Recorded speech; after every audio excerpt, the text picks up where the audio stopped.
Hello my dear students, welcome to the IMB education. आज की इस वीडियो में हम कर रहे हैं क्लास 11th बायोलॉजी का chapter number 19 excretory products and their elimination का one shot video pure NCERT based, यानी एनसीईआरटी की एक एक लाइन एक एक वर्ड यहाँ पर हम डिस्कस करेंगे। सिंगल वीडियो यानी क्विक रिवीजन भी हो जाएगा और ये एक ही वीडियो के अंदर कंप्लीट हो जाएगा। साथ ही साथ मैं आपको ये भी बताता रहूँगा कि किस लाइन से किस ईयर में नीट में क्वेश्चन पूछा जा चुका है, ताकि आपको ये पता चलता रहे कि कौन सा टॉपिक ज़्यादा इंपॉर्टेंट है और कहाँ से ज़्यादा बार नीट में क्वेश्चन आए हैं। अगर मैं इस चैप्टर की ओवरऑल वेटेज की बात करूं तो 2 to 3 क्वेश्चन आप ये मान सकते हो कि इस चैप्टर से आते हैं। नीट 2021 में यहाँ से केवल इस चैप्टर से 0 क्वेश्चन आता है, यानी एक भी क्वेश्चन नहीं आता, बट मोस्टली यहाँ से 2 to 3 क्वेश्चन आते हैं। क्लियर है। तो सबसे पहले हमने जो अभी तक ह्यूमन फिजियोलॉजी में पढ़ा था, वहाँ पे हमने ये बात की थी कि डाइजेशन एंड एब्जॉर्प्शन में कि हर एक जो एनिमल्स होता है या फिर हर एक जो लिविंग ऑर्गेनिज्म होता है उसको किसकी रिक्वायरमेंट होती है, एनर्जी की। और वो किससे कंप्लाई करता है, वो अपने फूड जो होता है उससे वो एनर्जी लेता है और उसको मेटाबॉलिक प्रोसेस में, और वहाँ पर जो चीज़ें यूज़ हो रही होती है उसको यूज़ कर लेता है, बाकी जो वेस्ट मटेरियल बच जाता है। ओके, क्लियर है। तो यहाँ पर कुछ ऐसे वेस्ट मटेरियल भी बनते हैं उस टाइम पे जब वो मेटाबॉलिक प्रोसेस होता है जो हमारे लिए यूजफुल नहीं है। तो यहाँ पर जब एनिमल्स क्या करता है, उन चीज़ों को एक्यूमुलेट करने लगता है। अब ये एक्यूमुलेट करने लगता है किस कब करने लगता है, जैसे मैंने बताया डाइजेस्टिव में, या तो वो मेटाबॉलिक एक्टिविटीज़ से या फिर किसी चीज़ का एक्सेस में इंजेक्शन कर ले अपने बॉडी के अंदर, तो वो कुछ चीज़ों का एक्यूमुलेट करने लगता है जो कि यूजफुल नहीं है। For example ammonia, urea, uric acid, carbon dioxide, water, ion like sodium, potassium and chlorine, phosphate, sulphate etcetera. ये सब कुछ क्या है, ये मटेरियल जो है वो हमारे लिए बहुत ज़्यादा यूजफुल नहीं है। तो यहाँ पर इसमें क्या करना पड़ता है, ये जो सब्सटेंस है इनको रिमूव करना पड़ता है, या तो टोटली, या तो सभी। जो कुछ एक मटेरियल ऐसे होंगे जिनको टोटली रिमूव करना पड़ेगा और कुछ ऐसे होंगे जिनको पार्शियली रिमूव करना पड़ेगा। जैसे आयन है, सोडियम, पोटेशियम वगैरह, ये इंपॉर्टेंट भी है बट बहुत ज़्यादा इंपॉर्टेंट भी नहीं है। क्लियर है। तो उनमें से ऐसे ज़्यादा एक्सेस में भी ज़्यादा रिक्वायरमेंट नहीं है, तो इसीलिए यहाँ पर ऐसी चीज़ें होगी। अब इस चैप्टर के अंदर हम क्या पढ़ने वाले, तो यहाँ पर हम मैकेनिज्म ऑफ एलिमिनेशन पढ़ेंगे। ये जो सब्सटेंस है उनमें कौन सा मैकेनिज्म है जिसके द्वारा जो हमारे मटेरियल है इनको हम अपनी बॉडी से बाहर निकाल सकते हैं। और सबसे ज़्यादा हम यहाँ पे किस पे ध्यान देंगे, नाइट्रोजनस वेस्ट पे। अब नाइट्रोजन वेस्ट कौन से होते हैं, तो यहाँ पर एमोनिया, यूरिया और यूरिक एसिड जो होते हैं वो major form of nitrogen waste है जो एनिमल्स जो वो एक्सक्रीट करता है। अब इन तीनों में से अगर हम एमोनिया की बात करें तो ये मोस्ट टॉक्सिक है। कौन सी, एमोनिया यहाँ पर मोस्ट टॉक्सिक है और यहाँ पर इसीलिए इसको लार्ज अमाउंट ऑफ वाटर की रिक्वायरमेंट पड़ती है। क्लियर है। और वहीं पे जो यूरिक एसिड होता है वो सबसे लीस्ट टॉक्सिक है और वहां पर उसको सबसे कम वाटर की रिक्वायरमेंट पड़ती है। तो यहाँ पर जो यूरिया होता है वो मीडियम के अंदर आता है। क्लियर है। ओके, अब एक एक करके इनके मैकेनिज्म और इनके प्रोसेस की बात करते हैं। जो प्रोसेस होता है, सबसे पहले एमोनिया की बात करेंगे, देन हम यूरिया की, देन यूरिक एसिड की बात करेंगे। तो सबसे पहले अगर हम बात करें एमोनिया की, तो यहाँ पे जो एमोनिया का जो प्रोसेस है जिसके द्वारा एमोनिया को बाहर निकाला जाता है उस प्रोसेस को क्या बोला जाएगा, एमोनोटेलिज्म बोला जाएगा। और जो ऑर्गेनिज्म होंगे जो ये प्रोसेस करेंगे उनको एमोनोटेलिक बोला जाएगा। तो अब एमोनोटेलिक के कौन सा एग्जांपल है, जैसे बोनेफिस हो गया, एक्वेटिक एम्फीबियंस हो गया या फिर एक्वेटिक इंसेक्ट हो गया, वो एमोनोटेलिक कहलाते हैं। अब एमोनोटेलिक क्यों कहलाते हैं, क्योंकि वो एमोनिया को एक्सक्रीट करते हैं उसी की फॉर्म में। अब एमोनिया जो होती है वो बहुत ज़्यादा सोल्यूबल होती है वाटर के अंदर, तो इसीलिए यहाँ पर ये जो एक्सक्रीट हो जाती है सिंपल डिफ्यूजन के थ्रू, बॉडी सरफेस के थ्रू ही, या फिर ये होती है आपके गिल सरफेस, जैसे फिश के अंदर बात करें तो वहाँ पे गिल सरफेस के थ्रू जो वो बाहर निकल जाती है। मेनली ये निकलती है किस फॉर्म में, एमोनियम आयन की फॉर्म के अंदर। ओके, तो इसीलिए यहाँ पर जो किडनीज होती है, इन ऑर्गेनिज्म में जो किडनीज होती है उनका इस एमोनिया को बाहर निकालने में इतना कोई ज़्यादा सिग्निफिकेंट रोल जो होता है वो नहीं होता है, बट जो टेरेस्ट्रियल ऑर्गेनिज्म होते हैं वहाँ पर ज़्यादा रोल होता है किडनी का। अब यहाँ पर ये चीज़ हो गई किसके बारे में, एमोनिया के बारे में। अब जो टेरेस्ट्रियल पे रहते हैं ये तो सारे एक्वेटिक में रहेंगे, क्यों, क्योंकि यहाँ पे लार्ज अमाउंट ऑफ वाटर जो वो रिक्वायरमेंट होती है एमोनिया को रिमूव करने के लिए, इतना ज़्यादा टेरेस्ट्रियल पे वाटर रिक्वायरमेंट जो है वाटर नहीं है। तो यहाँ पे क्या होता है, यहाँ पर production of lesser toxic nitrogen waste जैसे यूरिया या फिर यूरिक एसिड जो है वो बनाई जाएगी, क्योंकि वाटर को कंजर्व करने के लिए। क्लियर है। तो यहाँ पर देखिए जो आपके मैमल्स होते हैं या फिर टेरेस्ट्रियल एम्फीबियंस होते हैं, एक्वेटिक एम्फीबियंस तो एमोनोटेलिक हो जाए, पर जो टेरेस्ट्रियल एम्फीबियन होते हैं या फिर मेराइन फिश, अब मेराइन फिश आप कहोगे तो वहाँ पे तो वाटर बहुत ज़्यादा है, बट यहाँ पे सैलिनिटी का भी रोल बहुत ज़्यादा होता है। इसीलिए जो मेराइन फिश होती है वो भी क्या बनाती है, यूरिया बनाती है। तो मैमल्स हो गए, टेरेस्ट्रियल एम्फीबियन हो गए और आपके मेराइन फिशेज हो गई, वो क्या करती है, यूरिया को निकालती है। उन ऑर्गेनिज्म को क्या बोलेंगे, यूरियोटेलिक बोलेंगे। क्लियर है। अब यहाँ पर एमोनिया क्या बनता नहीं है, बनता है, बट ये बहुत इंपॉर्टेंट लाइन है अब इससे आगे वाली यूरियोटेलिक से और यहाँ तक। क्यों? क्योंकि यहाँ से अगर मैं बात करूँ तो AIPMT 2009 में क्वेश्चन आ चुका है, 2011 में, 12 में और नीट 2013 में क्वेश्चन आ चुका है। नीट 2013 में आपका तीनों आ चुका है, एमोनोटोलिक, यूरियोटेलिक और यूरिकोटेलिक। तो आपको ये याद रखना है पैराग्राफ। क्लियर है? ओके तो अब एमोनिया जो होता है वो बनता तो है इनके अंदर, बट वो जो मेटाबॉलिक प्रोसेस के अंदर जो भी एमोनिया बनता है उसको कन्वर्ट कर दिया जाता है यूरिया के अंदर। कहाँ पे कन्वर्ट किया जाएगा? लीवर के अंदर। अब याद रखना है जो एमोनिया होती है वो लीवर में आती है और वहाँ पे उसको कन्वर्ट किया जाता है यूरिया के अंदर। क्लियर है? और फिर ये जो आपकी यूरिया होती है उसको ब्लड के अंदर रिलीज किया जाता है और ब्लड के थ्रू वो हो जाता है किडनी के अंदर, जहाँ पे उसको फिल्टर करके एक्सक्रीट किया जाता है। कहाँ पर? किडनी के अंदर। क्लियर हो गया? ओके अब यहाँ पर देखिए, इसके अलावा बात करें, सम अमाउंट ऑफ यूरिया जो होती है वो रिटेन हो जाती है किडनी के अंदर। क्यों होती है? क्योंकि इन एनिमल्स को आपको डिजायर्ड ओस्मोलरिटी भी मेंटेन करनी पड़ती है और ओस्मोलरिटी के अंदर आयंस बहुत इंपॉर्टेंट रोल प्ले करते हैं। क्लियर है? ओके अब हम बात करते हैं यूरिकोटेलिक के अंदर। यूरिकोटेलिक के एग्जांपल दिए जो रेप्टाइल्स होते हैं, बर्ड्स होते हैं या फिर लैंड्सलेंड्स होते हैं या फिर इंसेक्ट होते हैं, जो टेरेस्ट्रियल वगैरह इंसेक्ट होते हैं, वो जो नाइट्रोजन वेस्ट निकालते हैं उसको बोलते हैं यूरिक एसिड। अब ये किस फॉर्म में निकालते हैं? पैलेट या फिर पेस्ट की फॉर्म में, और यहाँ पे सबसे मिनिमम लॉस ऑफ वाटर होता है, इसलिए इनको बोला जाता है यूरिकोटेलिक एनिमल्स। क्लियर हो गया? अब ये तो हमने बात की कि यहाँ पे कौन कौन से नाइट्रोजन वेस्ट निकलते हैं, बट यहाँ पर जो है वो कौन कौन से स्ट्रक्चर हैं। यहाँ पर एक्सक्रीटरी स्ट्रक्चर भी एनिमल किंगडम की अगर हम बात करें तो वहाँ पे बहुत सारे डिफरेंट एनिमल्स होते हैं, तो बहुत सारे अलग अलग एक्सक्रीटरी स्ट्रक्चर भी हमें देखने को मिलते हैं। जैसे बात करें इनवर्टिब्रेट्स की, तो यहाँ पे इनवर्टिब्रेट्स के अंदर सिंपल ट्यूबुलर फॉर्म के स्ट्रक्चर होंगे।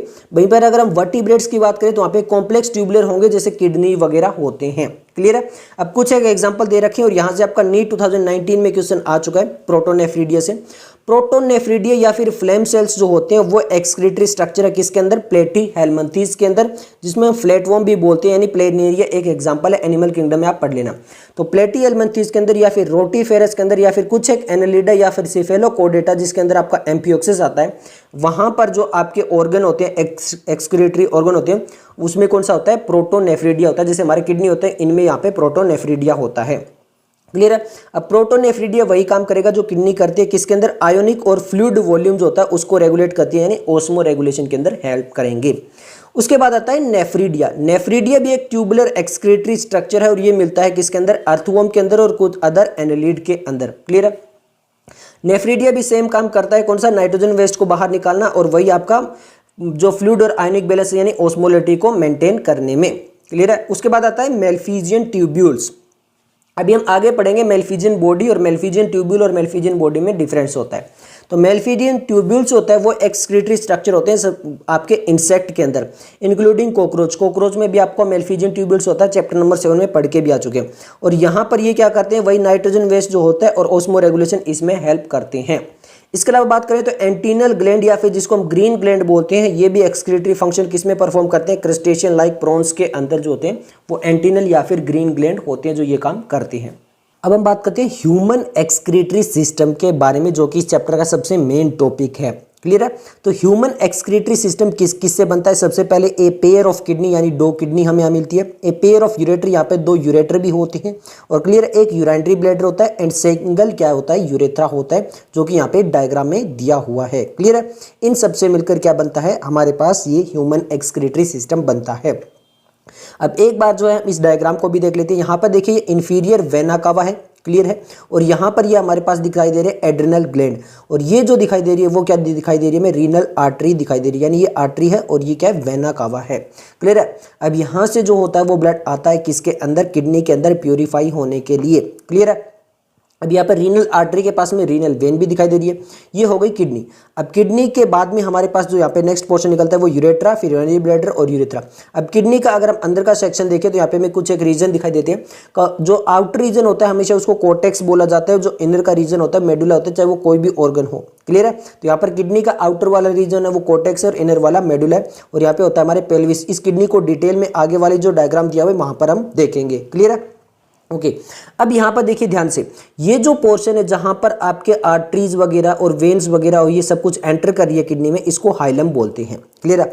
अब यहाँ पे देखिए क्या लिखा है, किडनी आर रेडिश ब्राउन। ये किडनी जो होती है वो रेडिश ब्राउन होती है, बीन शेप्ड होती है, और ये किसके बीच में सिचुएटेड होती है? Last thoracic and third lumbar जो वर्टिब्रा होती है, वर्टिब्रा में जो लास्ट थोरेसिक और थर्ड लंबर जो वर्टिब्रा होती है उनके बीच में ये डोर्सल इनर वॉल के पास में एब्डोमिनल कैविटी के अंदर जो होती है वो किडनीज दोनों सिचुएटेड होती है। क्लियर है। अगर हम किडनी की बात करें एडल्ट ह्यूमन के अंदर तो वहाँ पे 10 to 12 सेंटीमीटर इसकी लेंथ होती है, 5 to 7 सेंटीमीटर विड्थ होती है और 2 to 3 सेंटीमीटर जो होती है वो इसकी थिकनेस होती है। वेट की बात करें तो वो 120 से लेके 170 ग्राम तक होता है, जो कि एनसीईआरटी के अंदर साफ साफ लिख रखा है। अब यहाँ पे देखिए लिखा हुआ है आपके सामने, towards the centre of the inner concave surface of the kidney जो नोज कॉल्ड हाइलम। मैंने बताया था कि एक हाइलम पोर्शन होता है, वहां पे क्या होता है, through which ureter blood vessels और जो नर्व्स होती है वो एंटर करती है किसके अंदर, किडनी के अंदर। क्लियर है। अब हाइलम के जो होता है वो क्या होता है, inner to the hilum is a broad funnel shape, और उस स्पेस को क्या बोलते हैं, रीनल पेल्विस बोलते हैं। अब आपको यहाँ पर दिखाई दे रहा होगा ये जो पेल्विस वाला रीजन है यहाँ पर जो दिया हुआ है यहाँ पर, क्लियर है, ये इसको बोला जाता है रीनल पेल्विस, और ये यहाँ पे हाइलम के थोड़ा सा इनर साइड में होता है। क्लियर है। ओके अब यहाँ पे देखिए आगे क्या लिखा है, ये जो होता है यहाँ पे रीनल पेल्विस, इसमें होते हैं प्रोजेक्शंस, और उन प्रोजेक्शंस को बोला जाता है कैलिक्स। सिंगल को कैलिक्स बोला जाता है, जब मल्टीपल हो जाती है, प्लूरल हो जाती है, उसको कैलिसिस बोला जाता है। ये हम अभी डायग्राम देखेंगे तो आपको वहां पर भी क्लियर हो जाएगा। क्लियर है। अब जो outer layer of the kidney होती है वो टफ होती है। Inner to the kidney 2 zone के अंदर डिवाइड होता है, आउटर वाला कोर्टेक्स होता है, इनर वाला मेडुला होता है। अब जो ये मेडुला होता है यहाँ पर कॉनिकल मासेस होते हैं जिसको बोलते हैं मेडुलरी पिरामिड। क्लियर है। और ये किसके अंदर प्रोजेक्ट होते हैं, ये आपके कैलिसिस के अंदर होते हैं, सिंगल को कैलिक्स बोलते हैं। क्लियर है। और जो कोर्टेक्स एक्सटेंड होता है बिटवीन द मेडुला, जो आपका बिटवीन द मेडुला रीजन के अंदर जो कोर्टेक्स एक्सटेंड होता है वो बनाता है रीनल कॉलम्स, जिसको कॉलम ऑफ बर्टीनी बोलते हैं। अब ध्यान से देखिए यहाँ पर ये डायग्राम किडनी का थोड़ा सा डिटेल में दिया हुआ है। देखिए ये तो रीनल आर्टरी आ रही है, ये रीनल वेन हो गया, और ये वाला हो गया हाइलम पोर्शन। क्लियर हो गया, जहां पर सभी एंटर कर रहे हैं, यूरेट्रा भी एंटर कर रहा है। अब इससे आगे वाला जो पोर्शन होता है इसको हम क्या बोलते हैं, रीनल पेल्विस बोलते हैं। ये वाला जो रीजन हो गया इसको हमने क्या बोला है, रीनल पेल्विस बोला, यहाँ पे क्लियर हो गया।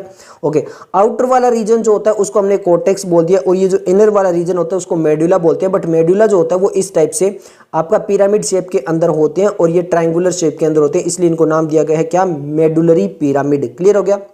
ओके बाहर की तरफ में काफी टफ कैप्सूल होता है, इसलिए इसको बोलते हैं रीनल कैप्सूल। क्लियर हो गया। ओके अब ये जो कोर्टेक्स रीजन है ना, क्योंकि मेडुला देखिए आप कहीं पर है, जैसे यहाँ पर जो है वो आपका बीच बीच में कहीं पर आप देखोगे तो यहाँ पर खाली स्पेस है, खाली स्पेस है। ये जो कोर्टेक्स है वो बीच में एक्सटेंड कर गया है, और यहाँ पर ये जो एक्सटेंड करने वाला पोर्शन इसको बोलते हैं रीनल कॉलम। इसको क्या बोलते हैं, रीनल कॉलम, और इसको सेकेंड नाम क्या दे सकते हैं, कॉलम ऑफ बर्टीनी भी बोल सकते हैं।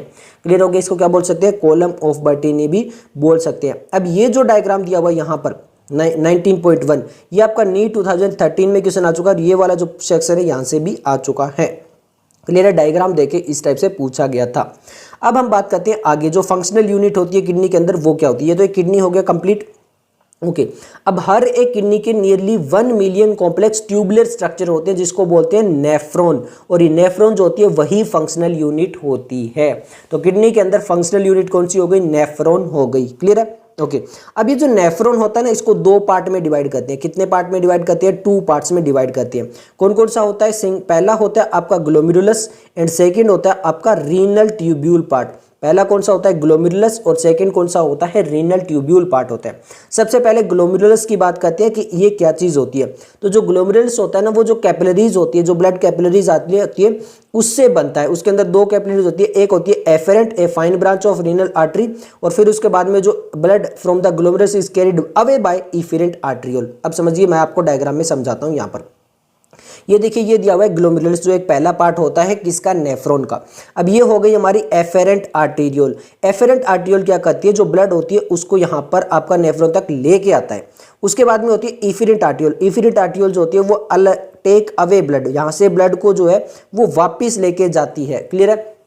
अब होता है क्या, समझिए सिंपल सा, यहाँ पे एफेरेंट आर्टेरियोल आती है, ब्लड यहाँ पे आ जाता है, फिर ब्लड में से जो जो कंपोनेंट हमें जो है वो बाहर निकालने, एक्सक्रीट करने, वो सारे के सारे इस बाउमेन कैप्सूल के अंदर आ जाते हैं, और फिर ये पीसीटी हेनले लूप डीसीटी के होते हुए थ्रू जो है वो यहाँ पे जो क्या होता है, ब्लड का मेजर कंपोनेंट आता है, और वहां पर क्या होता है, जो यूजफुल नहीं है बॉडी के लिए वो तो आगे चला जाता है कलेक्टिंग डक्ट के अंदर, बट जो यूजफुल है मतलब यहाँ पे आ चुका है कंपोनेंट और यूजफुल है, उसको वापस जो इफिरेंट आर्टेरियल है उसके अंदर रीएब्जॉर्ब कर लिया जाता है, यानी जो ब्लड का वो कंपोनेंट जो वापस यूज आ सकता है उसको वापस जहां पर पीसीटी के थ्रू डीसीटी के थ्रू कहां पे भेज दिया जाता है, इफिरेंट आर्टेरियल के अंदर भेज दिया जाता है। तो ग्लोमेरुलस के अंदर हमारे पास मेनली क्या पार्ट आता है, एक एफेरेंट आर्टेरियल आता है, वहां पे ये कैपिलरीज बना लेते हैं और फिर उसके बाद में टेक अवे ब्लड लेके इफिरेंट आर्टेरियल में जाता है। ये यहाँ पे एनसीईआरटी में लिख रखा है, देखिए लिखा हुआ है a fine branch of renal artery, वो एफरेंट आर्टरी है। अब blood from the glomerulus is carried away, यहां पर ग्लोमेरुलस से जो ब्लड को अवे लेके जा रही है वो होती है आपकी इफरेंट आर्टरी। क्लियर है? ओके, तो ये हो गया हमारा पहला पार्ट जो नेफ्रॉन का था वो ग्लोमेरुलस। अब यहाँ पे बात करते हैं जो रीनल ट्यूब्यूल है, वो रीनल ट्यूब्यूल क्या होता है। अब रीनल ट्यूब्यूल के अंदर आते हैं। रीनल ट्यूब्यूल जो होता है वो यहाँ पे स्टार्ट होता है कहाँ से, रीनल ट्यूब्यूल स्टार्ट होता है double wall cup like structure bowmen capsule से। किससे? बाउमेन कैप्सूल, जो यहाँ पे डायग्राम में बना हुआ है बाउमेन कैप्सूल, इससे जो होता है वो आपका रीनल जो पार्ट होता है रीनल ट्यूब्यूल वाला वो स्टार्ट होता है। क्लियर है? अब इसके अंदर आप देखोगे ग्लोमेरुलस है, ये जो आपका बाउमेन कैप्सूल ऐसे कप लाइक स्ट्रक्चर बना हुआ है, इसके अंदर आप देखोगे ग्लोमेरुलस बना हुआ है। अब जब ये पार्ट होता है ना जहां पे आपका बाउमेन कैप्सूल और ग्लोमेरुलस होता है उसको क्या बोलते हैं, देखिए which enclose the glomerulus along with Bowman capsule is called the Malpighian body या फिर रीनल कॉर्पस्कल बोलते हैं। क्लियर है?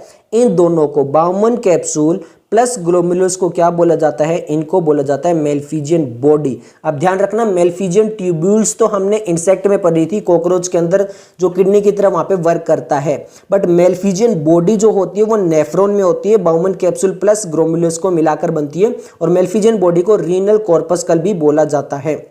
इसका डायग्राम दिया हुआ है 19.4, ये आपके सामने देखिए, ये है क्या मेलफिजियन बॉडी, जिसको रेनल कॉर्पस्कल भी बोल सकते हैं या फिर मेलफिजियन कॉर्पस्कल भी बोल सकते हैं।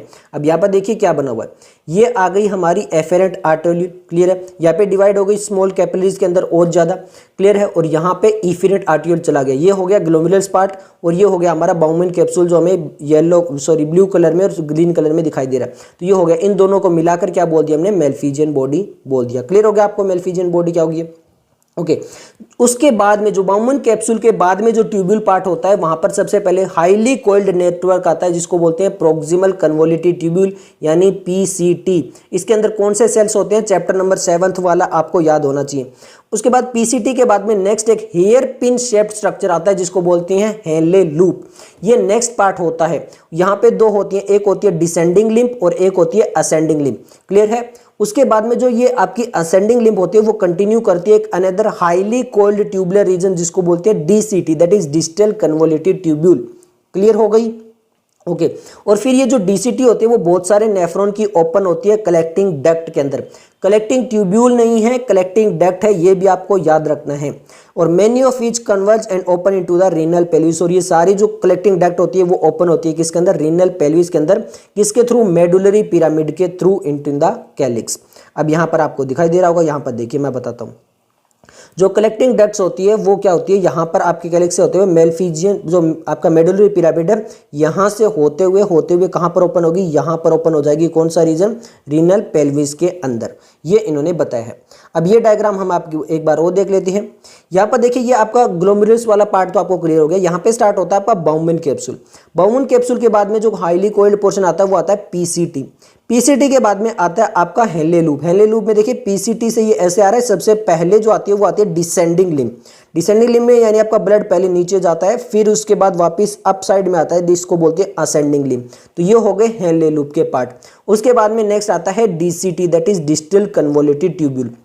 अब ये डिस्टल कन्वोल्यूटिव ट्यूब्यूल्स होती है वो किसके अंदर जाती है, कलेक्टिंग डक्ट में। यहाँ पे बहुत सारे मतलब यहाँ पे भी एक नेफ्रॉन होगा, यहाँ पे भी एक नेफ्रॉन होगा, एक नेफ्रॉन का ये डायग्राम यहाँ पे बनाए तो इससे बहुत सारे नेफ्रॉन कलेक्टिंग डक्ट में ओपन होती है और ये मेडुलरी पिरामिड से होते हुए रीनल पेल्विस के अंदर ओपन होती है। अब आप कहोगे ये वासा रेक्टा क्या है? ये जो हमारी इफिरेंट आर्टेरियल है, क्योंकि मैंने अभी भी बताया कि उसमें बहुत सारे कंपोनेंट ऐसे आ जाएंगे जो ब्लड को वापस रीअब्जॉर्ब करने पड़ेंगे, तो वहां पर जो ये क्या होती है, जो हमारे हेनले लूप होते हैं इसके साथ साथ में एक नेटवर्क चलता है कैपिलरीज का, उसको बोलते हैं वासा रेक्टा। क्लियर है? ओके, और ये चलती है ऑपोजिट डायरेक्शन में, मतलब अगर हेनले लूप ऐसे चल रहा है तो ये वासा रेक्टा ऐसे चलती है। क्लियर? आपको दिखाई भी दे रहा होगा, देखो इधर से आई है और ये देखो आपका इधर जा रही है, तो इस टाइप से ऑपोजिट चलता है। और ये हेनले लूप आपका ऐसे आया है और ऐसे जा रहा है। ये यहाँ पे दिया गया है। ये चीज़ आपको क्लियर हो गई। ओके, अब हम बात करते हैं कोर्टिकल और आपकी मेडुलरी नेफ्रॉन, ये क्या होता है, ध्यान से देखिए। अब कौन सा पार्ट किस में होता है, कौन सा पार्ट किस में होता है। अभी तक हमने देखा किडनी के अंदर दो पार्ट होते हैं, एक होता है आपका कोर्टेक्स और एक होता है, मैं इस यहाँ पे बना रहा हूँ, एक होता है मेडुला। क्लियर है, ये इनर साइड में हो गया और ये आउटर साइड में हो गया और ये इनर साइड में हो गया, ओ से आउटर, आई से इनर। अब जो मेल्फिजियन कॉर्पस्कल है, मेल्फिजियन कॉर्पस्कल या फिर मेल्फिजियन बॉडी बोल लीजिए या फिर रीनल कॉर्पस्कल बोल लीजिए, इसके अलावा पीसीटी, डीसीटी, ये जो होते हैं वो कोर्टिकल रीजन के अंदर होते हैं। क्लियर है, ये वाले रीजन, ये वाले जो स्ट्रक्चर होते हैं वो किसके अंदर होते हैं, आपके कोर्टेक्स के अंदर होते हैं। जबकि जो लूप ऑफ हेनले होता है वो किसके अंदर होता है, ये आपका मेडुला के अंदर होता है। लूप ऑफ हेनले किसके अंदर होता है, मेडुला के अंदर होता है।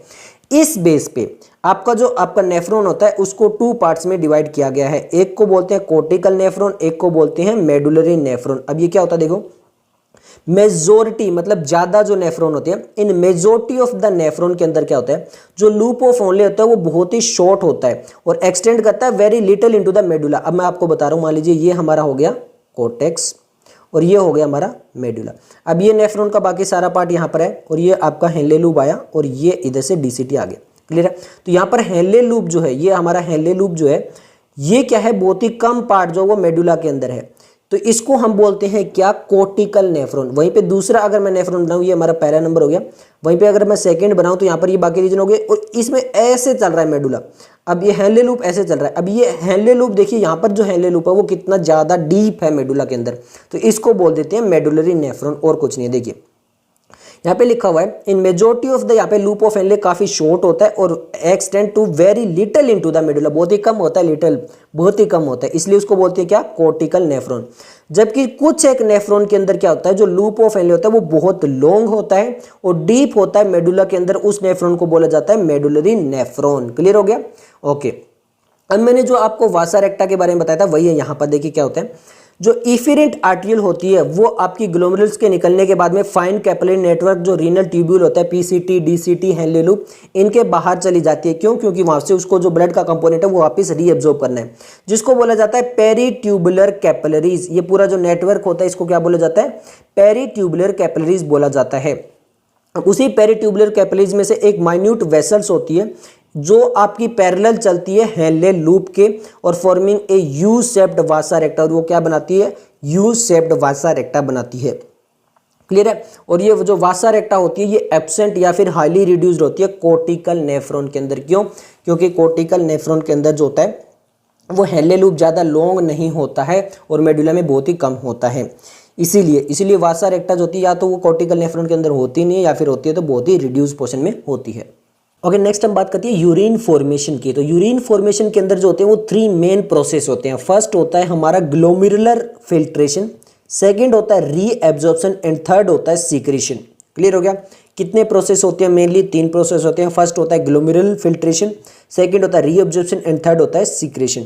जो ग्लोमेरुलर फिल्ट्रेशन होता है उसको हम अल्ट्रा फिल्ट्रेशन भी बोलते हैं। हम कैसे बोलते हैं, पहले हम ग्लोमेरुलर फिल्ट्रेशन पढ़ेंगे, देन हम रीअब्जॉर्प्शन एंड देन सीक्रेशन की बात करेंगे। तो सबसे पहले देखते हैं ग्लोमेरुलर फिल्ट्रेशन क्या होता है। अभी हम बात कर चुके हैं कि ग्लोमेरुलर पार्ट क्या होता है।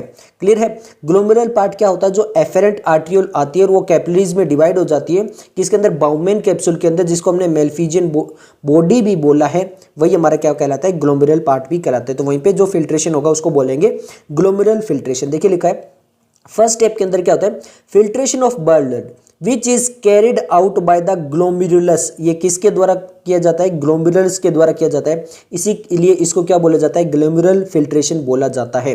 अब कितना होता है देखिए, on an average 1100 to 1200 millilitre of blood is filtered by the kidney पर minute, which constitute roughly 1/5 of the blood pumped out by each ventricle of the heart in the minute। अब ध्यान रखना, ये ग्लोमेरुलर फिल्ट्रेशन नहीं बता रहा है, ध्यान से इस लाइन को देखिए क्या लिखा हुआ है।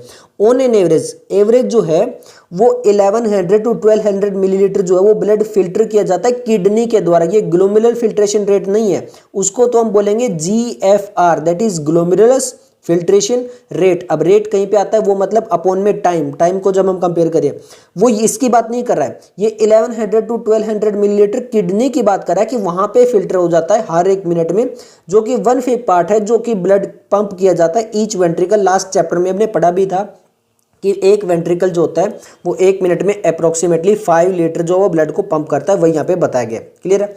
अब इसकी कितनी कैपेसिटी है? The glomerular capillary blood pressure, that is glomerular capillary blood जो होती है, जो आपकी एफरेंट आर्टरी के बाद में जो कैपिलरीज डिवाइड हो जाती है, उसमें जो प्रेशर लगता है उसकी वजह से जो फिल्ट्रेशन होता है ब्लड का, वो रफली थ्रू 3 लेयर्स होता है, 3 लेयर के थ्रू होता है।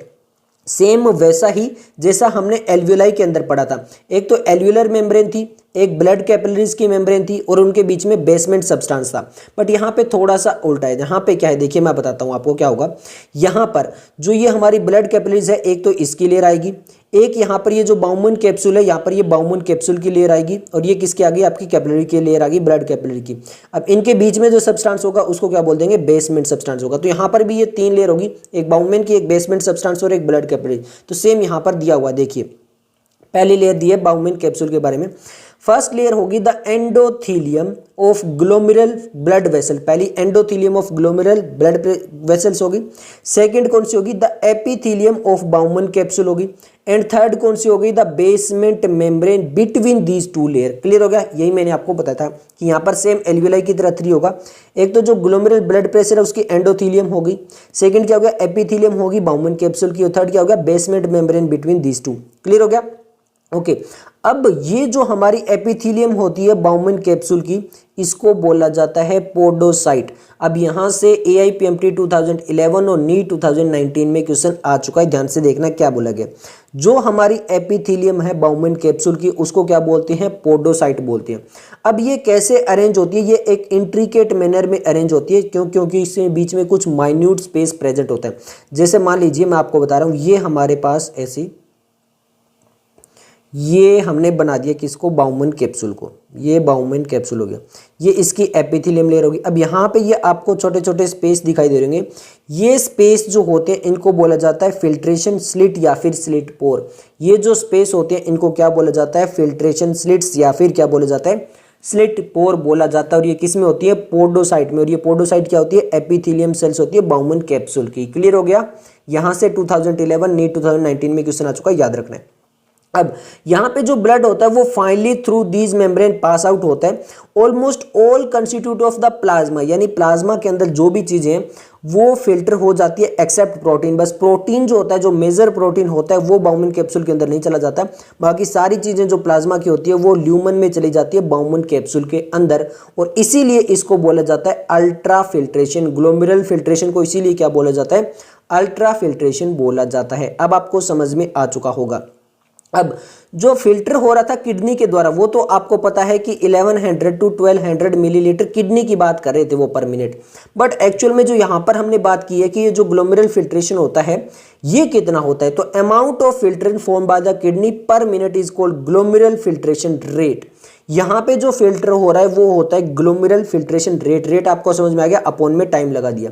GFR जो होता है वो हेल्दी इंडिविजुअल में अप्रोक्सीमेटली 125 मिलीलीटर पर मिनट होता है। ये कितना होता है? ये 125 मिलीलीटर पर मिनट होता है, that is 180 litre per day हो गया। क्लियर है? अब यहां पर कई बार क्या होता है, ये जो 125 मिलीलीटर पर मिनट है, क्या है ये? GFR glomerular filtration rate. ये अगर कम होने लगे, मान लो 110 मिलीलीटर पर मिनट हो जाए या फिर 100 मिलीलीटर पर मिनट हो जाए, तो यहां पर इसको वापस लाने के लिए एक मैकेनिज्म होता है। देखिए लिखा है the kidney have built in mechanism that regulate the glomerular filtration rate. यहाँ पर एक मैकेनिज्म होता है जिसके द्वारा GFR को मेंटेन किया जाता है। ऐसा ही एक एफिशिएंट मैकेनिज्म होता है जो परफॉर्म किया जाता है जक्स्ट्रा ग्लोमेरुलर अपरेचस के द्वारा। किसके द्वारा? जक्स्ट्रा ग्लोमेरुलर अपरेचस के द्वारा। अब ये जक्स्ट्रा ग्लोमेरुलर अपरेचस के द्वारा क्या होता है, मैं इस डायग्राम के थ्रू समझाता हूँ। मान लीजिए यहाँ पर ये क्या है, हमारा डिस्टिल कन्वोल्यूटिव ट्यूब्यूल है। ये क्या है? एफेरेंट आर्टरी है। मतलब ये एफेरेंट आर्टरी इधर से दिखाइए, बता अगर मैं इसको ये कह दूँ कि ये लॉन्ग है, लॉन्ग है, लॉन्ग है, यहाँ से ऐसे है, तो जहाँ पर डिस्टिल कन्वोल्यूटिव ट्यूब्यूल और आपका एफेरेंट आर्टेरियोल जहाँ पे मिलता है, यहाँ पे बनता है क्या? Juxtaglomerular apparatus, that is JGA। यहाँ पर ये बनता है, ये इन्होंने बताने की कोशिश की है। आपके सामने है, देखिए। अब ये JGA क्या होता है? JGA एक स्पेशल सेंसिटिव रीजन होता है, फॉर्म्ड बाय, किसके द्वारा बनता है? Cellular modification in the distal convolutive tubule, that is DCT, and the afferent arteriole at the location of their contact. जहाँ पे एफेरेंट और डीसीटी मिलता है वहाँ पर एक स्पेशल सेंसिटिव रीजन बन जाता है, that is called JGA, juxta glomerular aperture. GFR और जेजीए में याद रखना अलग अलग, एक फिल्ट्रेशन रेट है और एक आपका अपेरेचर है। अब जब भी जेएफआर में कोई भी फॉल आता है तो ये एक्टिव हो जाता है कौन, जो आपका जेजीए सेल्स, और क्या रिलीज करता है, ये RENIN वाला रेनिन रिलीज करता है। वो प्रोटियोलाइटिक एंजाइम रही जो इन्फेंट के अंदर रिलीज होता है, RENNIN वाला नहीं है, ये RENIN वाला है। ये रिलीज होता है किसके द्वारा, आपका जेजीए सेल के द्वारा, और ये क्या करता है, जो ग्लोमेरुलर ब्लड फ्लो होता है उसको वापस बैक अपने नॉर्मल कंडीशन में ले आता है। कितना, 125 के आसपास। क्लियर है, ओके। अब हम बात करते हैं रीएब्जॉर्प्शन की। यहां तक तो था हमारे किसके बारे में, फिल्ट्रेशन के बारे में, अगर कम हो जाए तो कैसे होगा ये सब कुछ। अब हम बात करेंगे रीएब्जॉर्प्शन, जो सेकंड स्टेप होता है। अब आपको पता है कि जो जीएफआर था वो 180 लीटर पर डे निकल आ रहा था, बट हमारा जो यूरिन रिलीज होता है वो लगभग हमारा 1.5 लीटर होता है। क्लियर है, 1 लीटर से 2 लीटर के बीच में होता है। तो अब आप देखिए हमारा जो जेएफआर है वो तो 180 लीटर है, बट यूरिन रिलीज हो रहा है 1.5 लीटर। इसका मतलब क्या है, जो 99% ऑफ द फिल्ट्रेट है वो वापस रीएब्जॉर्ब हो रहा है रीनल ट्यूब्यूल्स के अंदर, और यही प्रोसेस कहलाता है रीएब्जॉर्प्शन। क्लियर है। अब यहाँ पे जो ट्यूबुलर एपिथेलियम होती है डिफरेंट सेगमेंट की, चाहे वो पीसीटी हो चाहे डीसीटी हो, वो परफॉर्म करती है रीएब्जॉर्प्शन, और उसमें हो सकता है एक्टिव भी और पैसिव मैकेनिज्म, दोनों हो सकता है। किसी में एनर्जी यूज हो सकती है और किसी में नहीं भी हो सकती है। फॉर एग्जाम्पल, अब ये एग्जाम्पल इंपॉर्टेंट है, नीट 2016 में क्वेश्चन आ चुका है। क्लियर है, तो यहाँ पे देखिए एग्जाम्पल क्या है, जैसे ग्लूकोज हो गया, अमीनो एसिड हो गया और सोडियम आयन हो गया, ये जो होती है वो रीएब्जॉर्ब होती है एक्टिवली। साफ साफ एनसीईआरटी ने लिख रखा है, आपका ग्लूकोज, अमीनो एसिड और सोडियम आयन एक्टिवली रीएब्जॉर्ब होते हैं। वहीं पे आपका जो नाइट्रोजन वेस्ट होता है जैसे अमोनिया वगैरह, यूरिया वगैरह, वो एब्जॉर्ब होते हैं पैसिव से। वो किससे होते हैं, पैसिव से। इसके अलावा जो वाटर होता है, वाटर भी आपका इनिशियल सेगमेंट के अंदर, नेफ्रॉन के अंदर पैसिवली एब्जॉर्ब होता है। क्लियर है, ओके। अब हम थर्ड की बात करते हैं, सीक्रीशन की बात करते हैं। किसके बात करते हैं, सीक्रीशन जो प्रोसेस था उसकी बात करते हैं। अब जब यूरिन फॉर्मेशन हो रहा होता है, जो ट्यूबुलर पार्ट आपका पीसीटी डीसीटी, ये कुछ सब्सटेंस सीक्रेट भी करता है। कौन कौन से सब्सटेंस, मेनली 3 दिए हुए हैं, एक आपका हाइड्रोजन आयन, एक पोटेशियम आयन और एक एमोनियम आयन।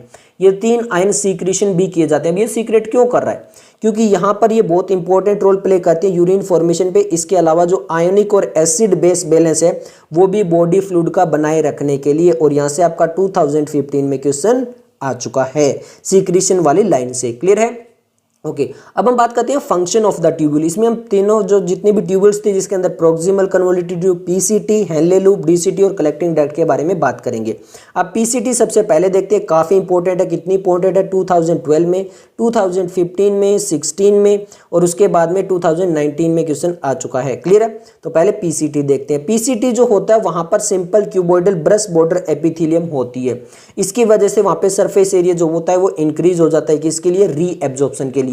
सबसे ज्यादा जो रीएब्जॉर्प्शन है, nearly all the essential nutrient, जितने भी एसेंशियल न्यूट्रिएंट्स हैं, और 70 to 80% जो इलेक्ट्रोलाइट्स है वो यहाँ पर रीएब्जॉर्ब हो जाते हैं, और वाटर भी यहाँ पर रीएब्जॉर्ब हो जाते हैं 70 to 80%। यानी मेजर पोर्शन जो रीएब्जॉर्प्शन का है वो सबसे ज्यादा पीसीटी में ही हो जाता है।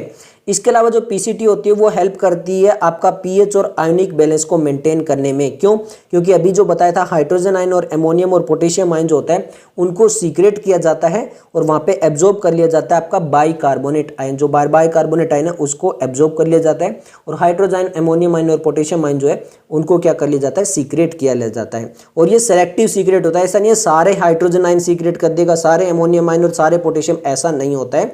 सेलेक्टिव होता है, मतलब सारा नहीं, कुछ एक पोर्शन ही रिलीज किया जाता है। क्लियर है, ओके।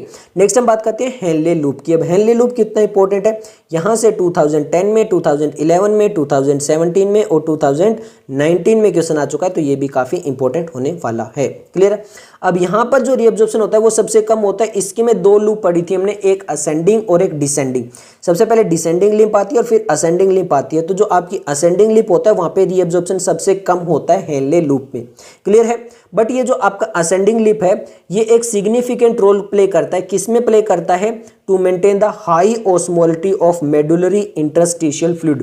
तो मेडुला के अंदर जो फ्लूइड है उसके अंदर हाई ऑस्मोलिटी मेंटेन करने में जो होता है वो है आपका हेनले लूप में असेंडिंग लिंप जो होता है वो काफी इंपॉर्टेंट रोल प्ले करता है।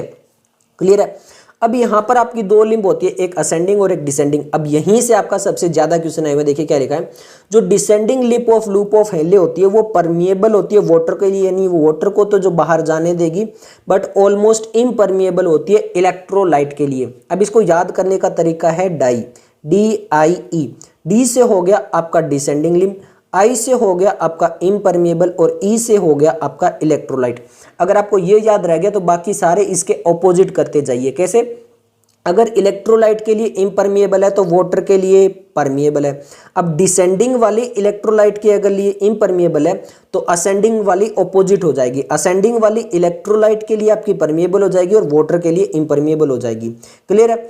अब यहाँ पर देखिए क्या होता है, this concentrate the filter as it move down, और इसकी वजह से क्या होता है, जैसे जैसे जो डिसेंडिंग लिप तो नीचे ही जाएगी तो वहां पर क्या होता जाता है, क्यों, क्योंकि वाटर जो होता है वो तो फ्रीली मूव कर रहता है, बट जो आपके इलेक्ट्रोलाइट है वो परमिएबल यानी वहां पर बाहर नहीं जा सकते, इम्परमिएबल होते हैं, तो उसकी वजह से वाटर तो बाहर रिलीज होता रहता है और यहाँ पर इलेक्ट्रोलाइट बचते रहते हैं, इसलिए ज़्यादा कंसंट्रेटेड हो जाता है आपका जो फिल्टर है वो। अब असेंडिंग लिम्ब में इसका ऑपोजिट हो जाता है, असेंडिंग लिम्ब में क्या हो जाता है, इम्परमिएबल हो जाएगी वाटर के लिए, जो पहले परमिएबल थी वो क्या हो गई, इम्परमिएबल हो गई, but allow transport of electrolyte, यानी जो आपकी पहले इम्परमिएबल थी इलेक्ट्रोलाइट के लिए वो परमिएबल हो गई, चाहे एक्टिवली हो चाहे पैसिवली हो, किसी तरह भी इलेक्ट्रोलाइट को बाहर निकाल देगी। इसीलिए Therefore as the concentrated filter pass upward, इसलिए जैसे जैसे अपवर्ड जाएंगे, देखिए यहाँ से क्या हो रहा था, जो वाटर था वो तो H2O एब्जॉर्ब हो रहा था और यहाँ पे मेनली आपके क्या पास क्या बच रहे थे, इलेक्ट्रोलाइट बच रहे थे। अब यहाँ पर उल्टा हो जाएगा, यहाँ पे इलेक्ट्रोलाइट तो बाहर आ जाएंगे और वाटर जो होगा वो यहाँ पर वापस रीएब्जॉर्ब हो जाएगा। तो इसीलिए यहाँ पर क्या होगा, जो मेडुला वाला रीजन होता है वो ज़्यादा कंसंट्रेटेड होता है और जैसे जैसे हम ऊपर जाते हैं कोर्टेक्स रीजन की तरफ में वो ज़्यादा डाइल्यूट होता जाता है। यहाँ पर इस लाइन में ये लिखा है, therefore the concentrate fit pass upward, यानी मेडुला से कोर्टेक्स में जा रहे हैं, it get diluted due to the passage of electrolyte to the medullary fluid. क्यों? क्योंकि इलेक्ट्रोलाइट्स जो होते हैं वो मेडुलरी फ्लूइड के अंदर रिलीज होते रहते हैं हेनले लूप में। क्लियर हो गया? ओके। नेक्स्ट आता है डीसीटी के बारे में। अब डीसीटी से भी आपका 2011 और 2019 में क्वेश्चन आ चुका है, पहली लाइन से आया हुआ है, कंडीशनल रीएब्जॉर्प्शन। ऐसा नहीं है कि सारा रीएब्जॉर्प्शन होगा, कंडीशन है, अगर रीएब्जॉर्ब करना है तो करेगा वरना नहीं करेगा, ज्यादा जरूरत है तभी करेगा। तो यहाँ पे conditional reabsorption of sodium and water take place in this segment. DCT इसके अलावा रीएब्जॉर्प्शन करती है आपका बाइकार्बोनेट का और सिलेक्टिव सीक्रेशन करती है हाइड्रोजन और पोटेशियम आयन का और एमोनियम का to maintain the pH and sodium potassium balance. Clear है। अब यहाँ पर देखिए डायग्राम दिया हुआ है, आपको समझ में आ जाना चाहिए। अब देखिए ये एक रीजन दिया हुआ है आपका कोर्टेक्स और एक दिया हुआ है मेडुला। क्लियर है। अब ये जो हमने नेफ्रॉन देख रहे हैं ये मेडुलरी नेफ्रॉन है, अभी बात बता के थे, क्योंकि मेडुला के अंदर देखिए बहुत ज्यादा डीप में ये गया हुआ है इसलिए। क्लियर है। अब बाकी आप देख रहे हो यहाँ पे आपका ये ग्लोमेरुलर पार्ट वाला है मेल्फिजन बॉडी, ये पीसीटी है, ये डीसीटी यहाँ पे लिखा हुआ है, प्रोक्सिमल ये कन्वोल्यूटेड ट्यूबुल और ये लूप ऑफ हेनले यहाँ पे दिया हुआ है। तो ये आपको पता होना चाहिए, ये सारे पार्ट जो होते हैं वो बाहर होते हैं कोर्टेक्स में और ये मेडुला में होते हैं। अब यहाँ पे देखिए बाइकार्बोनेट, NaCl, H2O, आपका न्यूट्रिएंट्स ये वगैरह जो होते हैं वो क्या हो रहे हैं, एब्जॉर्ब हो रहे हैं और हाइड्रोजन एमोनियम आयन ये सीक्रेट हो रही है। इसी तरह डीसीटी में देखोगे NaHH2O ये सब कुछ क्या हो रहे हैं, एब्जॉर्ब हो रहे हैं, पोटेशियम आयन और हाइड्रोजन आयन और एमोनियम आयन वगैरह हो रहे हैं, ये क्या हो रहे हैं, सीक्रेट हो रहे हैं। क्लियर है। अब हमने बताया था यहाँ पर डिसेंडिंग लूप ऑफ हेनले जो होता है वो DIE से याद रखना, तो ये इलेक्ट्रोलाइट के लिए इम्परमिएबल होती है बट वाटर के लिए परमिएबल होती है। तो यहाँ पे देखोगे डिसेंडिंग लूप में वाटर तो बाहर आ रहा है बट आपका जो इलेक्ट्रोलाइट है वो अभी भी इसमें बने हुए हैं। बट यहाँ पे अगर आप असेंडिंग लिप की लूप ऑफ हेनले की बात करें तो यहाँ पे आपका NaCl बाहर आ रहा है। क्यों? क्योंकि इलेक्ट्रोलाइट के लिए परमिएबल हो जाती है, इसलिए इलेक्ट्रोलाइट यहाँ पे बाहर आ जाती है और वाटर इसी के अंदर रहता है। तो जैसे जैसे अप साइड में जाएंगे यहाँ पे वाटर ज्यादा होगा तो यहाँ पे डाइल्यूट ज्यादा होगा और यहाँ पे कंसंट्रेटेड ज्यादा होगा, ये इन्होंने बताने की कोशिश की थी। उसके बाद में कलेक्टिंग डक्ट में देखोगे तो कलेक्टिंग डक्ट में आपका वाटर जो होता है वो सबसे ज्यादा रीअब्जॉर्ब होता है। इसके अलावा जो यूरिया वगैरह होते हैं उनको ये थोड़ा सा यहाँ पे रिलीज किया जाता है ताकि ऑस्मोटिक बैलेंस जो वो मेंटेन रहे, हाई ऑस्मोलिटी जो वो मेडुला के अंदर बनी रहे। यही इन्होंने लिखा है कलेक्टिंग डक्ट के लिए। अब देखिए ये लॉन्ग कलेक्टिंग डक्ट है जो कोर्टेक्स ऑफ द किडनी से लेकर inner part of the medulla तक चलती है। Large amount of water could be reabsorb, सबसे ज्यादा जो वाटर होता है वो यहाँ पे रीअब्जॉर्ब होता रहता है अब भी, from this segment to produce a concentrated urine, ताकि यहाँ पे यूरिन है वो ज्यादा कंसंट्रेटेड हो। इसके अलावा ये passage of small amount of urea into the medullary interstitium, इसके अलावा स्मॉल अमाउंट ऑफ यूरिया को ये रिलीज करता रहता है कहाँ पे, मेडुला के अंदर। क्यों? क्योंकि वहाँ पे हाई ऑस्मोलिटी मेंटेन रहे। अब इसके अलावा जो सेम आपका डीसीटी करा था वही करा है। It also play a role in the maintenance of pH and ionic balance of the body by selective secretion of hydrogen nitrogen and potassium ion. अब यहाँ पे एमोनियम आयन नहीं दिया है कलेक्टिंग डक्ट का, ये आपको याद रखना है। जबकि आप डीसीटी देखोगे यहाँ पर आपको एमोनियम आयन दिए हुए थे। क्लियर है, तो ये भी आपको याद रखना है। तो ये यहाँ तक हम बात कर चुके हैं। अब हम बात करते हैं mechanism of concentration of the filtrate. अब हमने बात की थी कि जो फिल्ट्रेट होता है, ग्लोमेरुलस फिल्ट्रेशन होता है, वो तो 180 लीटर पर डे होता है, बट जो यूरिन फॉर्मेशन होता है वो 1.5 लीटर पर डे होता है। तो अब यहाँ पर वो कौन सा मैकेनिज्म है जिसके द्वारा हम इसको ज़्यादा से ज़्यादा कंसंट्रेटेड करेंगे। क्लियर है, तो ये लिखा हुआ है, देखिए mammals have the ability to produce a concentrated urine. जो मेमल्स होते हैं उनके अंदर एबिलिटी होती है कंसंट्रेटेड यूरिन की। अब उसमें कौन इंपॉर्टेंट रोल प्ले करता है, एक होता है हेनले लूप एंड एक होता है वासा रेक्टा। ये दोनों बहुत ही इंपॉर्टेंट रोल प्ले करते हैं। क्लियर है, ओके। अब हमने बात की जो फिल्ट्रेट होता है, द फ्लो ऑफ फिल्ट्रेट जो हेनले लूप के अंदर होता है वो ऑपोजिट डायरेक्शन में होता है, काउंटर करंट के अंदर होता है, यानी एक डिसेंडिंग देन असेंडिंग। क्लियर है, तो यहां पर the flow of blood through the two limbs of वासा रेक्टा। अब हम अगर वासा रेप्टा की बात करें तो वो भी इन काउंटर करंट पैटर्न होती है। मीन्स यहां पर जैसे अगर ये हेनले लूप में भी असेंडिंग और डिसेंडिंग है तो वासा रेक्टा में भी क्या है, डिसेंडिंग एंड असेंडिंग होता है। क्लियर है, अब ये जो नेक्स्ट लाइन लिखी हुई है, हम 3 to 4 लाइन यहाँ पे जो पढ़ेंगे ये काफ़ी इंपॉर्टेंट है, क्योंकि यहाँ से 2008, 2009 और नीट 2020 में क्वेश्चन आ चुका है। क्या लिखा है वो इंपॉर्टेंट है। The proximity between the Henle loop and vasa recta as well as counter current in them help in maintaining an increase osmolarity towards the inner medullary interstitium that is from 300 milliosmo per liter in the cortex to about 1200 milliosmo per liter in the inner medulla region। अब यहाँ पर ये कह रहे हैं कि जो Henley loop and vasa रेक्टा है उनके अंदर चलता है काउंटर करंट मैकेनिज्म। मतलब हेनले लूप में ऐसे चलेगा तो वासा रेक्टा में ऐसे चलेगा। ये अगर हेनले लूप है तो ये वासा रेक्टा है। क्लियर है, इनमें ऐसे चलता है ऑपोजिट डायरेक्शन में। उसकी वजह से क्या होता है, ये जो काउंटर करंट मैकेनिज्म होता है इसकी वजह से जो ऑस्मोलरिटी होती है वो इनर मेडुलरी इंटरस्टिशियम, जो मेडुला होता है उसके अंदर इनर मतलब नीचे वाली साइड में, वो आपकी ऑस्मोलरिटी बहुत बढ़ जाती है अप टू 4 टाइम्स, यानी वो 300 से 1200 मिली ऑस्मोलरिटी हो जाती है इनर मेडुला के अंदर। क्लियर है, और ये किसके द्वारा होता है, ये मेनली यहाँ पे जो ग्रेडियंट होते हैं वो होते हैं NaCl और यूरिया। अब आपको ये डायग्राम दिखाते हैं, इससे आपको समझ में आएगा। अब यहाँ पे देखिए हो क्या रहा है, ये चल रहा है हेनले लूप, यहाँ पे ये नेफ्रॉन है, नेफ्रॉन में ये हेनले लूप है। यहाँ पे देखिए 300 है और यहाँ पे आते हुए 1200 मिली ऑस्मोलरिटी। अब ऑस्मोलरिटी क्या होती है, सबसे पहले ये समझिए। ऑस्मोलरिटी होती है मेजरमेंट ऑफ द सोल्यूट, यानी उसमें सोल्यूट कितना है, तो जितना ज़्यादा सोल्यूट उतनी ज़्यादा ऑस्मोलरिटी होगी। तो यहाँ पर वाटर कंटेंट अगर हाई है तो वहाँ पे ऑस्मोलरिटी कम है। और इधर नीचे आते जाएंगे तो यहाँ पर जो आपका NaCl है और जो आपका यहाँ से ये यूरिया जो कि आपकी ये जो कलेक्टिंग डक्ट रिलीज कर रही थी, अगर आपने याद कर लिया होगा अच्छे से कलेक्टिंग डक्ट वाला पोर्शन, तो वहां पे कहा था कि स्मॉल अमाउंट ऑफ यूरिया भी यहाँ पे रिलीज किया जाता है जो ऑस्मोलरिटी को मेंटेन करने में हेल्प करता है। तो यहाँ पे यूरिया और NaCl क्या करते हैं, यहाँ पे ऑस्मोलरिटी को बढ़ा देते हैं। देखिए ध्यान से, ये हो गया कॉर्टेक्स रीजन। क्लियर है, अब ये हो गया मेडुला, और मेडुला में भी ये हो गया आउटर मेडुला, और ये बिल्कुल इनर मेडुला के अंदर चले गए, बहुत ज्यादा मेडुला में भी काफी डीप चले गए। तो इसीलिए यहाँ पर ये नाम बोला है, इन आपका जो है वो मेडुलरी इंटरस्टिशियम, इनर मेडुला के अंदर यहाँ पे जो देखोगे तो आपकी ऑस्मोलरिटी 1200 मिलीलीटर हो चुकी है। और ये वासा रेक्टा में ऑपोजिट डायरेक्शन में आप देखोगे ये ऐसे मूवमेंट हो रही है और इसमें देखोगे ऐसे मूवमेंट हो रही है। क्लियर है, ये चीज आपको समझ में आ गई। ओके, अब यहाँ पे देखिए आगे क्या हो रहा है।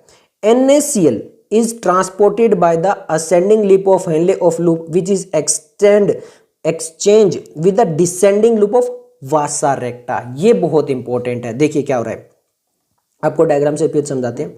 ये हमारे पास हेनले लूप है, हेनले लूप में ये आपकी असेंडिंग लिंप है, जबकि वासा रेक्टा में ये क्या है, डिसेंडिंग है। क्लियर है, अगर मैं इसे ऐसे मान लीजिए, अगर मैं इसी चीज को ये 1 वाले को इस 2 वाले के बिल्कुल ऊपर रखूं, मतलब ये वाली यहाँ पर रखूं और ये वाले जो एरो ये मैं यहाँ पर रखूं, तो ये ऑपोजिट डायरेक्शन में आ जाएगी। क्लियर हो गया। ओके, अब यहां पर होता क्या है, देखिए ध्यान से, यहां पर ये जो आपके सोल्ट रिलीज किए जा रहे हैं NaCl, इसको एब्जॉर्ब करता है कौन, वासा रेक्टा। क्लियर हो गया, और ये यहां पे जो वाटर रिलीज कर रहा है उसको एब्जॉर्ब कौन कर लेता है, आपका वासा रेक्टा। तो इस तरह से यहां पे जो वो इंटरस्टिशियम बढ़ जाता है, इंक्रीज हो जाता है।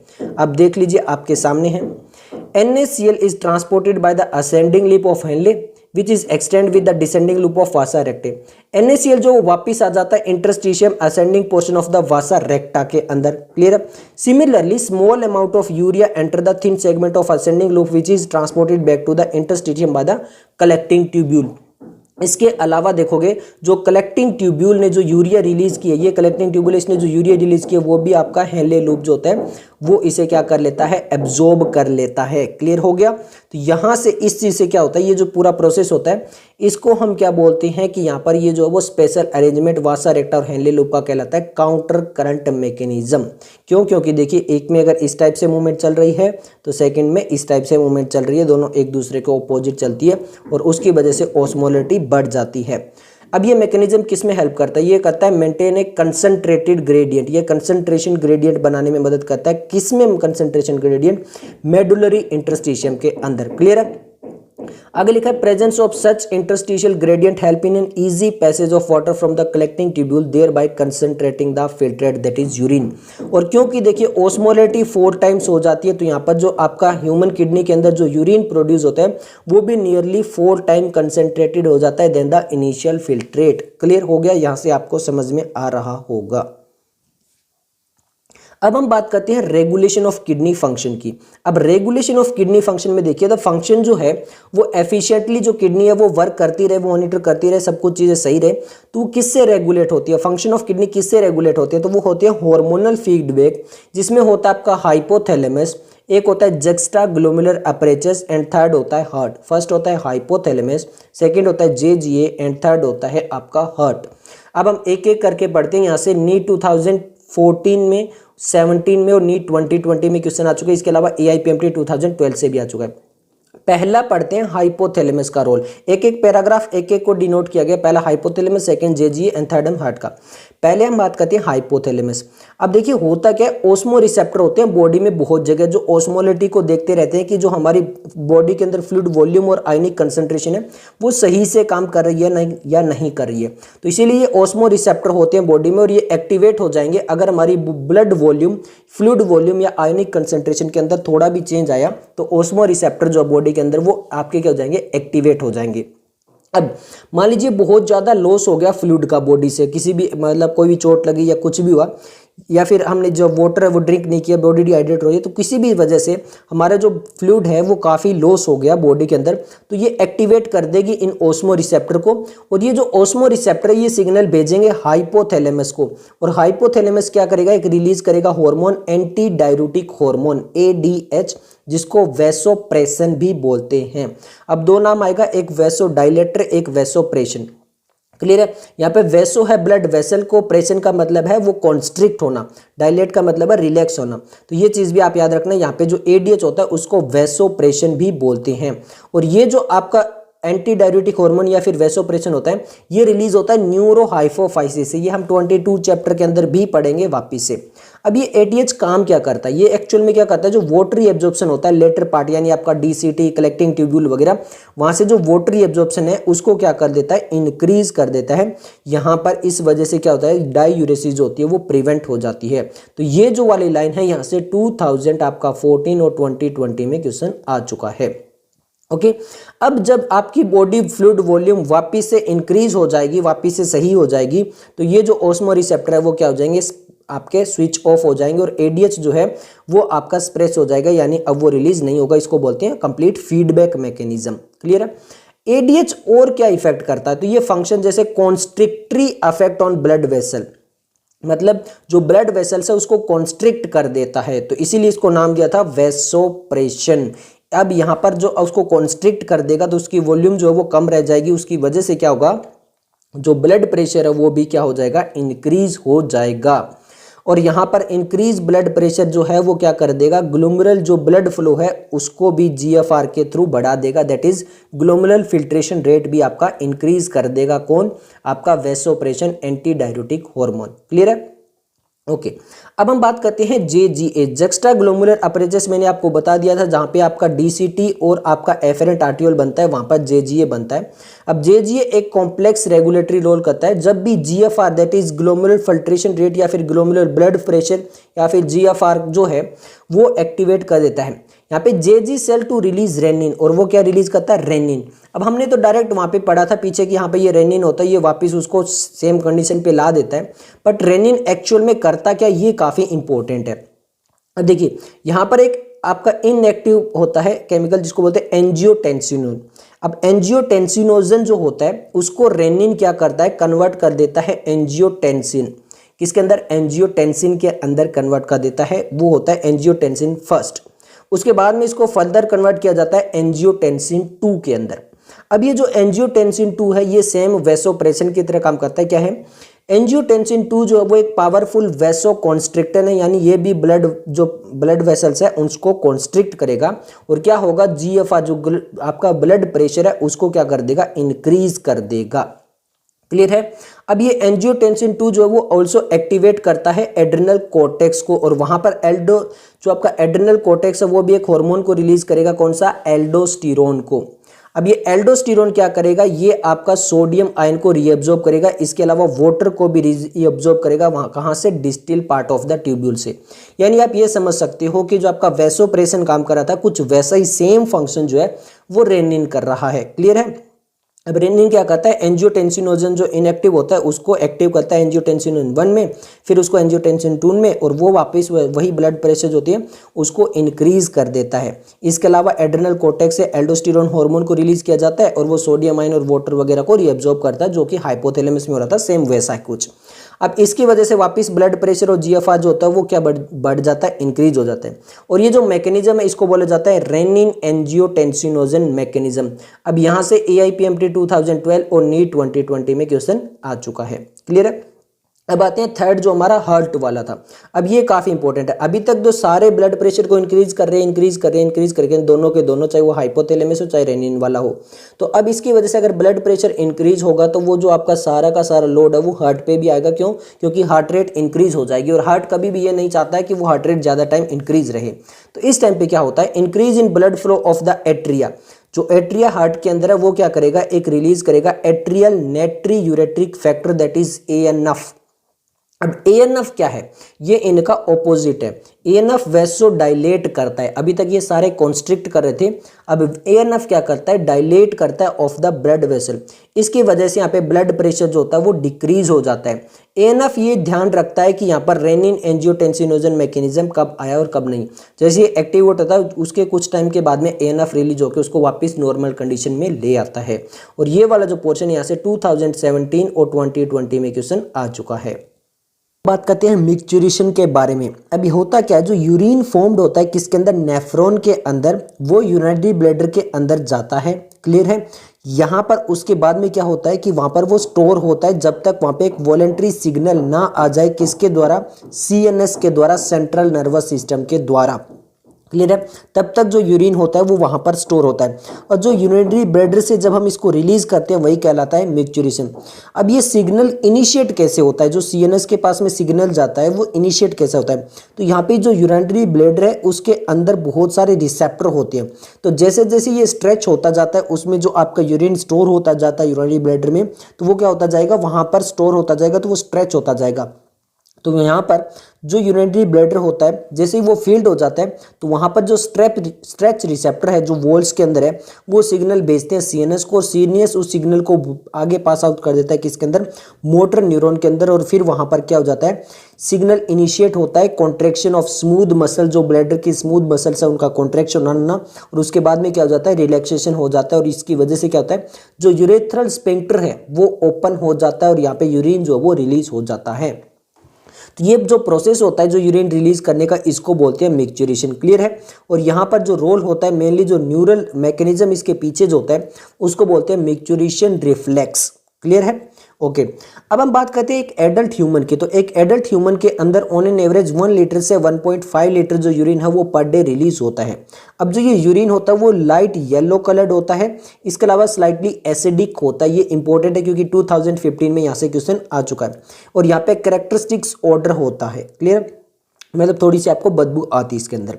अब on an average 25 to 30 gram of urea जो होता है वो एक्सक्रीट हो जाता है पर डे, यानी 1.5 लीटर के अंदर 30 ग्राम यूरिया जो है वो बाहर निकाल दी जाती है बॉडी से। अब आपको बता दूं कि यूरिया को निकालने का ये केवल एक प्रोसेस नहीं है, इसके अलावा और भी चीज़ें जो यूरिया को रिलीज करती है बॉडी से, वो हम आगे पढ़ेंगे। क्लियर है?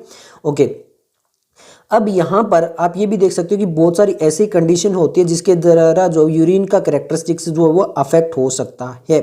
अगर हम यूरिन को एनालाइज करें, जैसा कि बहुत सारे डायग्नोस वगैरह डिजीज को डायग्नोस करने के लिए यहाँ पे यूरिन का टेस्ट होता है, तो यहाँ पर क्लिनिकल डायग्नोस के अंदर भी यूरिन का काफ़ी इंपॉर्टेंट रोल होता है। क्यों? क्योंकि ये बहुत सारे मेटाबॉलिक डिसऑर्डर, इसके अलावा किडनी अगर वहाँ पे फंक्शन अच्छे से नहीं करिए तो इसको हम डिटेक्ट कर सकते हैं। फॉर एग्जाम्पल एक एग्जाम्पल दिया, ये काफ़ी इंपॉर्टेंट है जो एग्जाम्पल दिया है, क्यों? क्योंकि 2018 और 2020 में क्वेश्चन आ चुका है, तो आपको अच्छे से पता होना चाहिए। अगर यूरिन के अंदर ग्लूकोज है तो उसको बोलते हैं ग्लाइकोसूरिया, एंड अगर कीटोन बॉडीज है उसको बोलते हैं कीटोनूरिया। तो अगर आपके यूरिन के अंदर ग्लाइकोसूरिया यानी ग्लूकोज या फिर ketone bodies that is ketonuria है, तो यहाँ पर ये किसको इंडिकेट करते हैं? डायबिटीज मेलाइटिस को, यानी जो डायबिटीज मेलाइटिस पेशेंट होता है उसके यूरिन के अंदर ग्लूकोज और कीटोन बॉडीज आपको मिलेगी, इसलिए उसका ऑर्डर जो होता है वो काफ़ी हैवी होता है, आपको ज़्यादा बदबू आती है उसके यूरिन में। क्लियर है? अब हम आगे बात करते हैं role of other organ in excretion. इसके अलावा केवल किडनी ही जो वो एक्सक्रीशन में मदद नहीं करती है, इसके अलावा आपके लंग्स, लीवर और स्किन जो होती है वो भी काफ़ी हेल्प करती है। फॉर एग्जांपल आपको पता है कि जो लंग्स होता है वो लार्ज अमाउंट CO2 यानी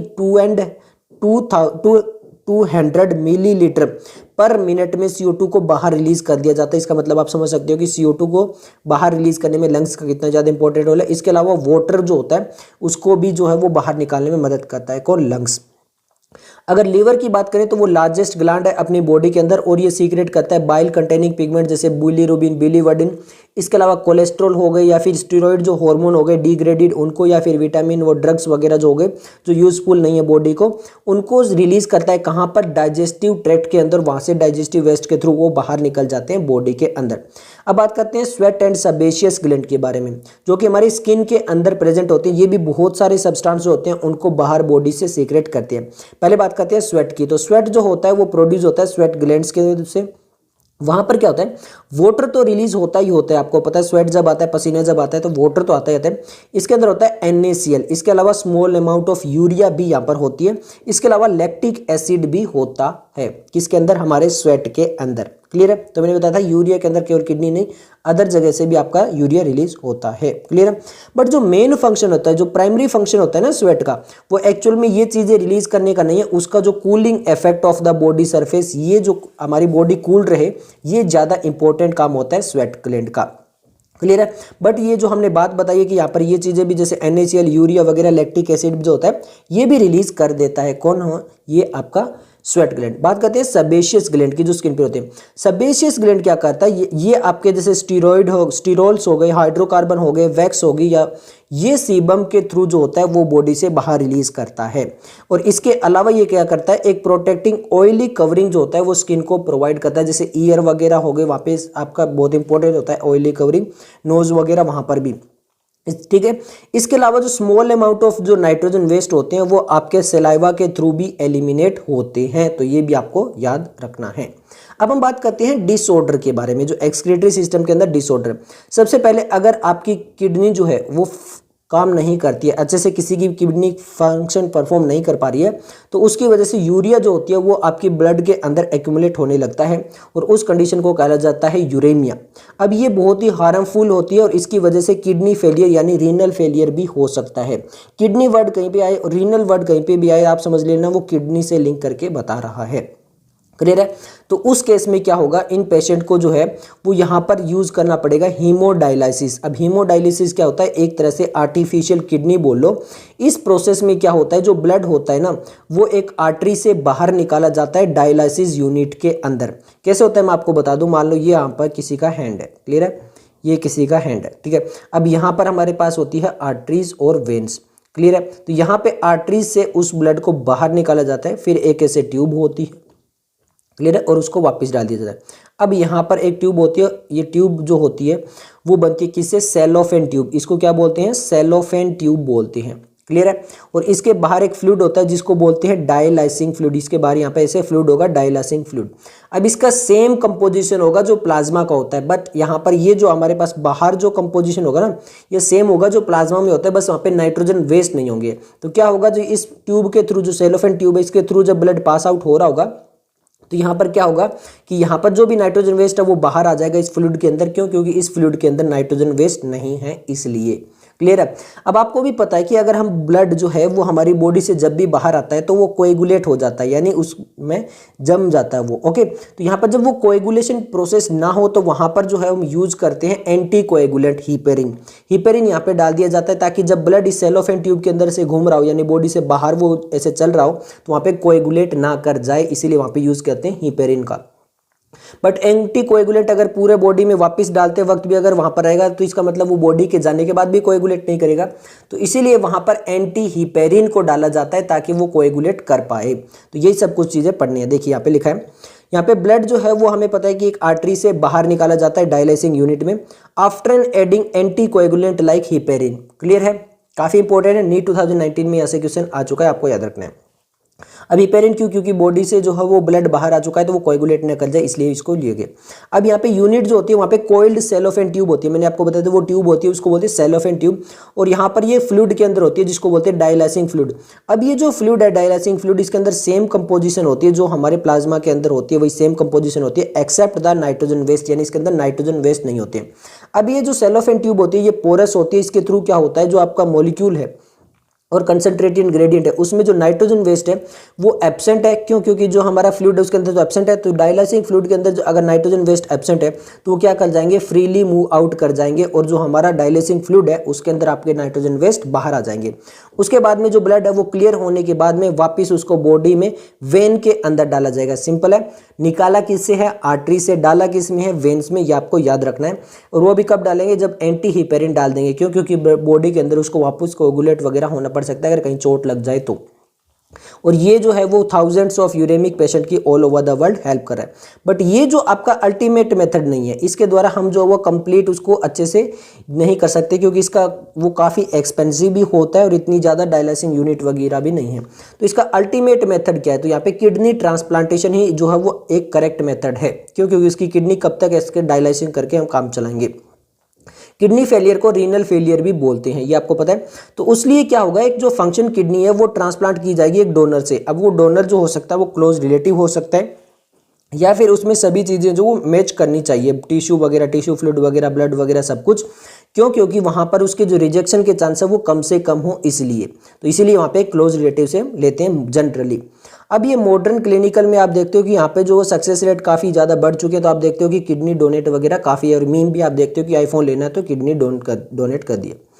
नेक्स्ट हम बात करते हैं रीनल कैलकुलाई की। रीनल कैलकुलाई क्या होता है, अगर स्टोन या इनसोल्यूबल मास जो क्रिस्टलाइज साल्ट का वो अगर किडनी के अंदर फॉर्म हो जाए जैसे ऑक्सलेट वगैरह, तो उसको बोलते हैं रीनल कैलकुलाई। क्लियर है। नेक्स्ट है ग्लोमेरुलोनेफ्राइटिस। अब ये ग्लोमेरुलोनेफ्राइटिस क्या होता है, यहाँ पर जो ग्लोमेरुलाई है उसकी अगर इन्फ्लेमेशन हो जाए किडनी के अंदर तो उसको बोलते हैं ग्लोमेरुलोनेफ्राइटिस। यहाँ से भी आपका नीट 2018 और 2019 में क्वेश्चन आ चुका है इन दोनों से। क्लियर है। तो ये सब कुछ था इस वीडियो के लिए। अगर आपको ये वीडियो पसंद आई तो लाइक कीजिए, दोस्तों के साथ शेयर कीजिए। मिलते हैं जल्दी नेक्स्ट वीडियो के साथ, तब तक के लिए धन्यवाद।